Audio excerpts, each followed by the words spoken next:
une capitale. Le 7 juin dernier, la Maison de la Mémoire africaine, en partenariat avec le Corps consulaire de Normandie, lançait un appel, redonner à Brazzaville sa place dans l'histoire et surtout dans l'avenir. Sous le thème Brazzaville, la grande capitale oubliée, diplomates, entrepreneurs, artistes, investisseurs et figures de la diaspora se sont réunis.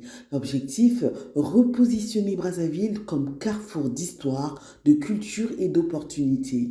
À l'ouverture, Marcela Munzeongoyo, écrivain-chercheur, président de la Maison de la Mémoire africaine, rappelle ceci.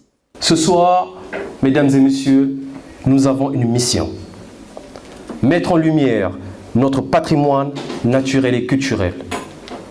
Faire connaître au monde la richesse qui est la nôtre. Brazzaville, ce n'est pas seulement une ville, c'est un symbole. Une capitale dont le potentiel est encore trop souvent méconnu. Brazzaville mérite le respect. Ce soir, nous avons également l'obligation de regarder vers l'avenir. Brazzaville est une terre d'opportunités et d'investissement. Elle incarne les ambitions de notre peuple, la volonté de construire un futur où les générations à venir trouveront prospérité, créativité et harmonie. Un message fort entendu par tous les invités, dont Jean-Philippe Carpentier, président du Corps consulaire de Normandie. Je vous le dis au nom du Corps consulaire, eh bien nous sommes fiers de nous associer à la Maison de la Mémoire africaine pour mettre en lumière cette capitale trop souvent oubliée et pour favoriser ces échanges entre nos régions et le Congo-Brazzaville. Et si je parle du terme région, ce n'est pas anodin, c'est parce que la diplomatie, elle se fait au niveau national, mais elle se fait aussi avec les régions françaises. Et les échanges économiques, ils se font aussi avec les régions françaises. Et les premières personnes avec lesquelles vous allez avoir des contacts pour faire des échanges économiques, eh bien, ce sont bien souvent le tissu économique local des régions. Et dans ce cadre, eh bien, nos corps consulaires ont des rôles essentiels à jouer parce qu'ils sont là pour vous mettre en rapport avec ce tissu économique et par ailleurs, aider également vos diasporas. Et très vite, le dîner devient un espace d'échange. Les débats ne manquent pas de sel. Diaspora, diplomates, experts, les points de vue s'enchaînent. Culture, investissement, formation, projet.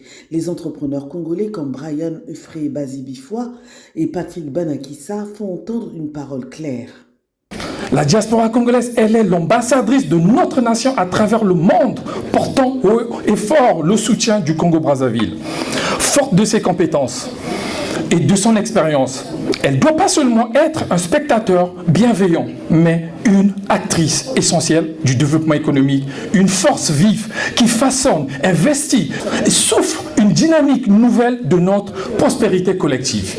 Brazzaville, terre d'opportunités. Pourquoi terre d'opportunités? Aujourd'hui, il n'y a que 10% des terres arables au Congo-Brazzaville qui sont exploitées. 10%.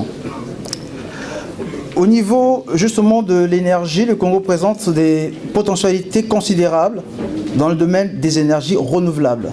L'hydraulique, le solaire sont au premier plan. Il est important également de noter que l'indépendance énergétique est un enjeu de souveraineté nationale. L'énergie est au cœur du développement. Il n'y a pas de développement sans énergie. Justement, des investisseurs étaient dans la salle, représentants de fonds et incubateurs venus à la recherche de start-up, de projets à impact et de partenariats solides avec le Congo. Un moment intense où le concret s'est mêlé à l'engagement. Et la culture, elle aussi, était au rendez-vous. Le baryton Raoul Gamez, le chanteur Jay Marini, l'artiste Mad Pluma et l'animateur Kilin Bongo ont transformé la soirée en un moment de mémoire vivante, une célébration du Congo dans toute sa diversité.